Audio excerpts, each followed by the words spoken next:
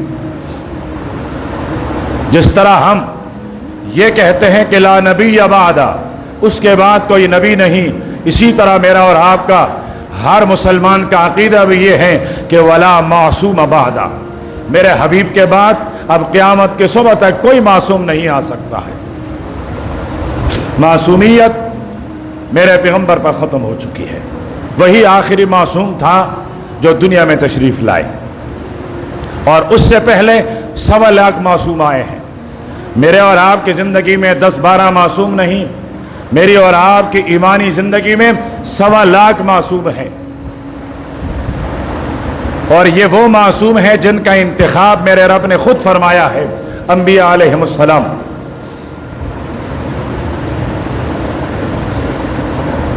تو اماں جان فرماتی ہیں میرے بارے میں مختلف رائے دی گئی، پھر حضرت عمر اٹھے، فرمایا اللہ کے حبیب آپ کے جسم پر گندی مکھی بیٹھتی ہے؟ فرمایا نہیں۔ فرمایا میرا دوسرا سوال یہ ہے کہ حضرت عائشہ سے نکاح کرنے کا ان میں سے مشورہ کس نے دیا تھا؟ کس نے یہ نکاح کروایا؟ کس نے یہ رشتہ کروایا؟ اللہ کے حبیب نے فرمایا عمر، فرش والوں نے نہیں، یہ نکاح تو عرش والے نے کروائی ہے، یہ رشتہ، یہ نسبت طے کرائی ہے، عرش والے نے کرائی ہے۔ فرمایا پھر میرا وجدان، میرا ایمان، میرا اعتقاد، میرا نظریہ یہ ہے کہ وہ رب بہت زیادہ حیا والے ہیں، وہ کسی ناپاک کو آپ کے بسترے کی زینت نہیں بنا سکتے ہیں۔ اب میرا ایمان یہ کہتا ہے سبحانک ھذا بہتان عظیم، سبحانک ھذا بہتان عظیم، وہ رب پاک ہے، تو پھر آپ اور آپ کی زوجہ بھی پاک ہیں۔ یہ فرض پر حضرت عمر نے رائے دی ہے۔ پھر میری ماں کے تقدس اور پاکی پر جو 18 آیتیں اتری ہیں، ان 18 آیتوں میں سے ایک نقطہ، بلکہ بنیادی نقطہ یہ ہے کہ سبحانک ھذا بہتان عظیم، رائے حضرت عمر نے دی ہے، اور اسی رائے پر قرآن پاک کے الفاظ اور قرآن پاک کے کلمات اترے ہیں۔ پھر فرمایا میرے پیغمبر، رہی بات منافقین کی تو تلوار نیام سے نکالتے ہوئے لہرا کر فرمایا پھر منافقین کا فیصلہ میری یہ تلوار کرے گی۔ آسمان کی طرف دیکھتے ہوئے میرے حبیب کے چہرے پر خوشی کے آنسو دوڑنے لگے، اور فرمایا عمر، ابھی تک دل بہت پریشان تھا، اللہ تجھے جزائے خیر دے دیں، دل کی ساری پریشانی دور ہو گئی ہے، تو نے بالکل صحیح کہا ہے، میری حمیرہ بالکل پاک ہے، اور یہ منافقین یہ تہمتیں باندھ رہے ہیں۔ اور پھر سورہ نور کی آیتیں نازل ہوئی تو اماں جان فرمانے لگی مجھے تیرے بابا کا وہ احسان آج بھی یاد ہے، میں اظہار کرتی ہوں خود باہر چلی جاؤں گی، خود کسی عام مسلمانوں کے مقبرے میں جا کر سو جاؤں گی، لیکن آئیے اب لے جائیے اپنے بابا کو میرے حجرے میں سلائیے۔ کتنا عظیم انسان ہوگا جو قیامت کے دن میرے پیغمبر کے پہلو سے اٹھے گا۔ اللہ کے نبی نے ارشاد فرمایا قیامت کے دن سب سے پہلے میں اپنے قبر سے اٹھوں گا، ثم ابو بکر ثم عمر، فرمایا پھر میرے امت میں بری کائنات میں سب سے پہلے ابو بکر اٹھیں گے، پھر عمر اٹھیں گے۔ جنت میں جا رہے ہوں گے تو فرمایا جنت کا دروازہ سب سے پہلے میں کھولوں گا، پھر حضرت ابو بکر کے لیے جنت کے 8 دروازے صدا بلند کریں گی، مرحبا بابی بکر، مرحبا بابی بکر۔ 8 دروازے جنت کے جس کو مرحبا کہے گی۔ اور پھر فرمایا اس کے بعد وہ ہستی جس کے لیے میرے نبی نے ارشاد فرمایا میں نے جنت میں ایک محل بڑا عالی شان دیکھا، بڑا خوبصورت دیکھا، میں نے فرشتے سے پوچھا کس کا ہے؟ اس نے جواب میں کہا لفتم من قریش، یہ ایک قریشی نوجوان کا ہے۔ میں سمجھا وہ قریشی نوجوان میں ہوں، میں اس گھر میں داخل ہونے چاہتا تھا۔ فرشتے نے کہا اللہ کے حبیب آپ کا نہیں، آپ کے خادم، آپ کے نوکر، آپ کے غلام عمر ابن الخطاب کا محل ہے۔ فرمایا عمر